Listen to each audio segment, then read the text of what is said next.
Picture this. You've had a long, grueling month at work. You decide you need a getaway. You open your laptop, pull up a travel site, and start hunting for a weekend trip to Vegas, Miami, or maybe just a quiet cabin in the mountains. And then you see it. The Holy Grail. A flight for $79, a hotel room for $99 a night. Your heart does a little victory dance. You click Select. You spend the next 10 minutes typing in your name, your birthday, your known traveler number, your dog's maiden name. You know the drill. You're already picturing yourself by the pool with a cold drink. You finally make it to the checkout page. You pull out your credit card, ready to pay the $178. But wait, you look at the final total. It does not say $178. It says $342.50. Where did the rest of that come from? You scan the breakdown. Taxes. Okay, fine. Carrier-imposed surcharge. What? Seat selection fee? Resort fee? Convenience fee? Convenient for who exactly? Because it sure isn't convenient for your wallet. Welcome to the infuriating, incredibly lucrative world of drip pricing. I'm your host, and for the next 50 minutes, we're going to tear apart the anatomy of the hidden fee. We're going to look at why companies do this, the psychological traps that make you click pay now even when you know you're getting fleeced, and the massive legal battles currently raging to make this practice illegal. If you've ever bought a concert ticket, booked an Airbnb, or flown on a budget airline, this episode is about your money. Let's dive in. So, what exactly is drip pricing?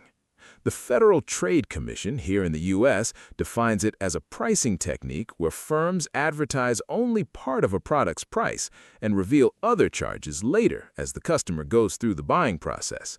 They drip the price on you, drop by drop, fee by fee, until you're drowning in a total that looks nothing like the advertised cost. This isn't just a slight annoyance, it's a multi-billion-dollar economic strategy. From a business standpoint, it's incredibly effective. In 2022 alone, Americans paid an estimated $65 billion in hidden junk fees. Let's look at how we got here.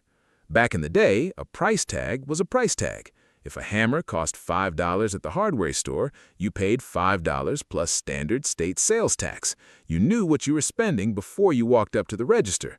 But the internet changed everything.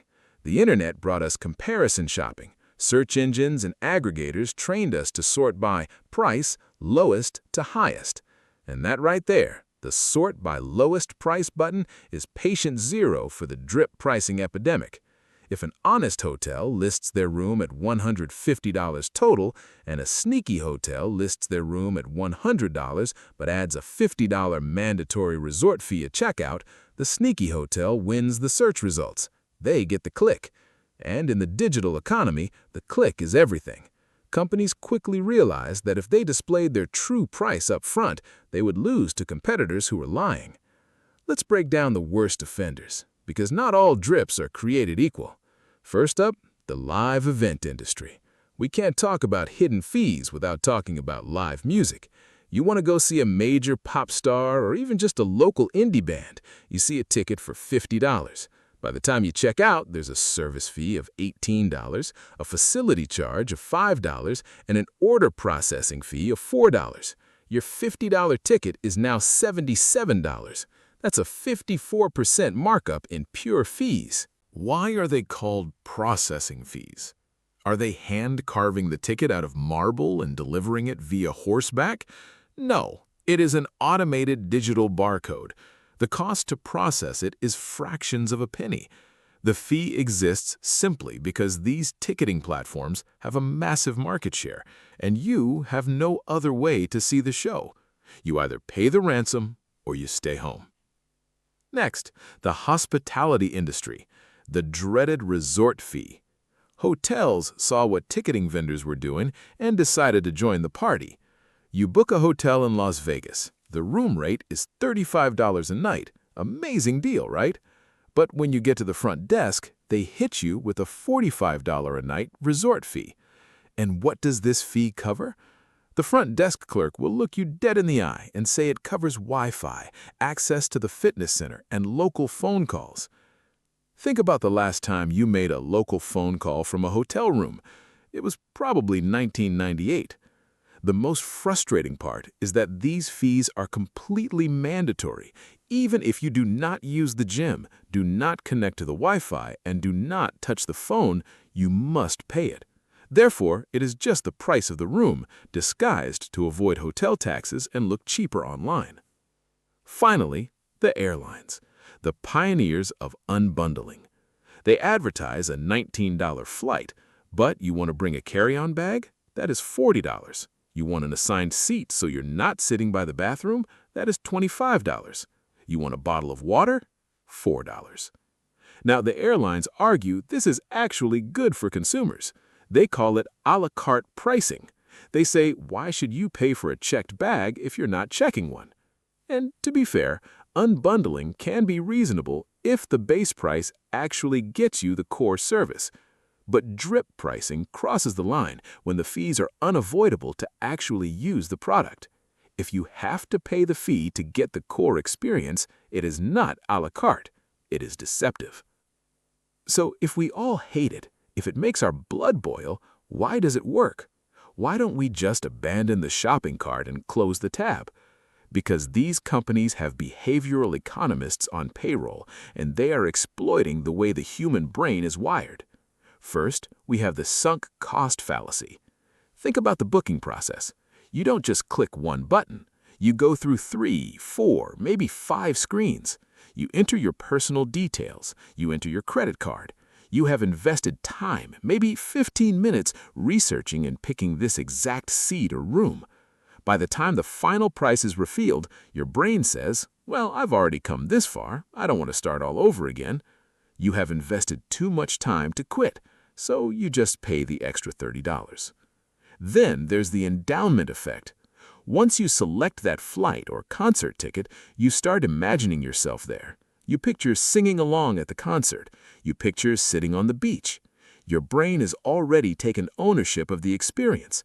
When the price jumps up at the final screen, you're not making a rational financial decision anymore. You're paying to keep the vacation you've already promised yourself. Losing it feels like a penalty. And finally, anchoring. The first price you see, that $99, becomes the anchor in your mind. Even when the price jumps to $150, you still mentally categorize it as a $99 deal that got a bit expensive, rather than a true $150 purchase. Add decision fatigue to the mix, where your willpower is depleted from reading terms and conditions, and you're highly susceptible to just giving up and clicking buy. Drip pricing does not just hurt our wallets, it damages the free market. The free market relies on a basic principle of price transparency.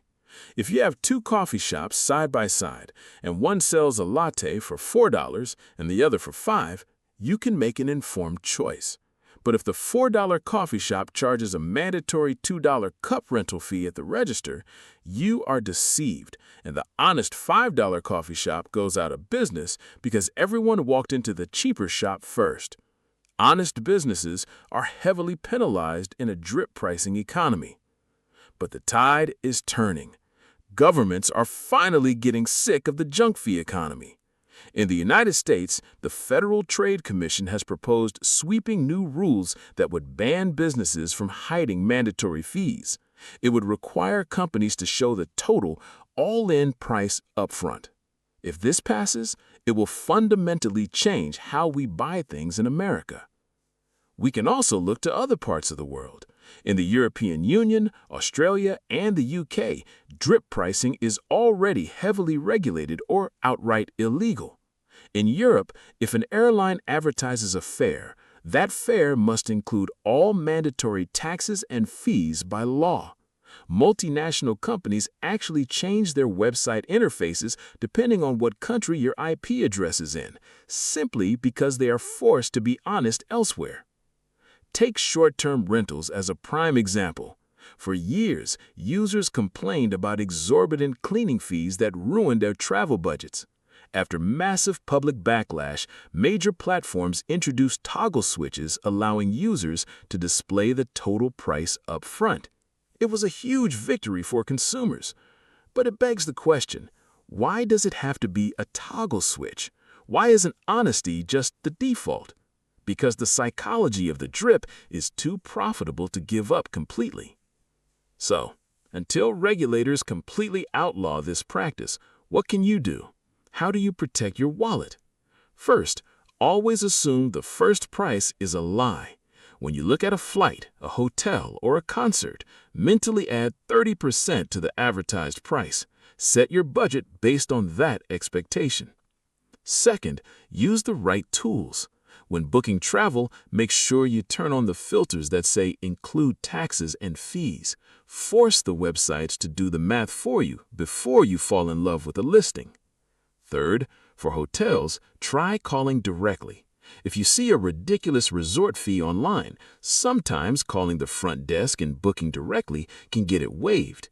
Let them know you will not be using the extra amenities and ask for the fee to be removed. It doesn't always work, but it's always worth the 5-minute phone call. And fourth, vote with your wallet.